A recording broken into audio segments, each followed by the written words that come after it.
এটা হয়তো এটা বলেন নাই, মানে তিনি বলেছেন যে আওয়ামী লীগ 4.5 বছরের সুশাসন দিতে পারেনি। কথাটা আমি সঠিক বলেছেন, আমরা যে সুশাসন দিতে পারি নাই সঠিক বলেছেন। কিরকম? আমাদের শাসন আমলে 21 আগস্টের মতো গ্রেনেড হামলা হয় নাই।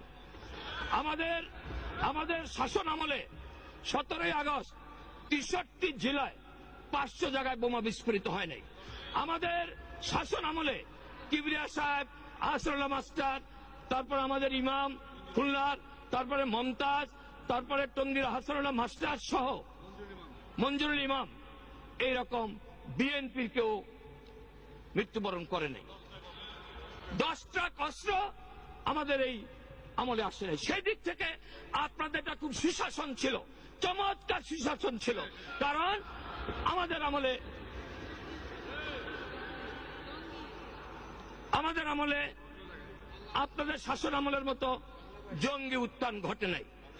এইটা আপনি ঠিকই বলেছেন, আমরা এই সুশাসন দিতে পারি নাই এবং আমরা কোনো দিন এই ধরনের সুশাসন দিতে আমরা চাইব না।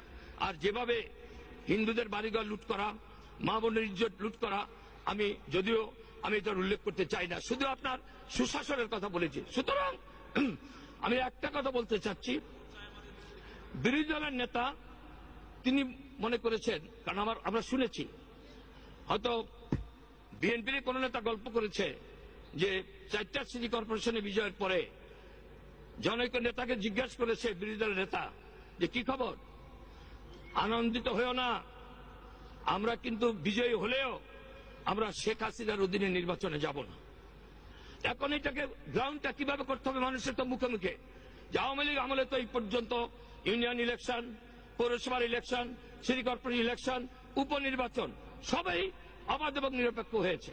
তাহলে তো মানুষও বলতে পারে যে তত্ত্বাবধায়কের দরকার নাই। সাথে সাথে উনি কারেক্ট করেছেন 11 দিন পর যে নির্বাচন অবাধ এবং নিরপেক্ষ হয় নাই। যতক্ষণ পর্যন্ত ওনারা না জিতে ততক্ষণ পর্যন্ত নিরপেক্ষ হয় না। মাননীয় স্পিকার হারলেই এই অবস্থা।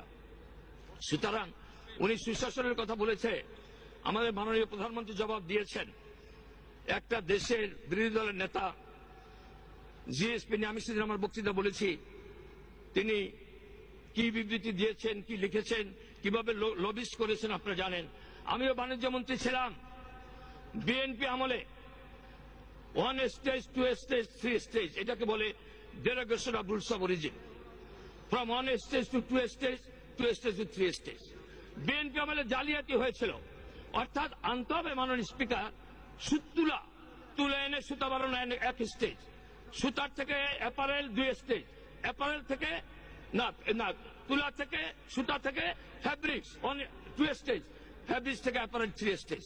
এটা কমপ্লিট করতে না পেরে 2 স্টেজ করে 3 স্টেজ লাগিয়ে দিচ্ছে, যার জন্য জিএসপি প্রায় বন্ধ হয়ে গিয়েছিল। শেখ হাসিনার নেতৃত্বে ইউরোপিয়ান ইউনিয়নে গিয়ে আমরা সেটা ঠিক রেখেছিলাম। আজকেও আপনাকে বলতে পারি এই জিএসপি স্থগিত করেছে, বন্ধ করে নাই।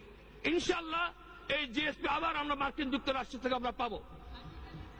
এবং আর্টিকেল লিখেছে, আমি বলেছি ওয়াশিংটন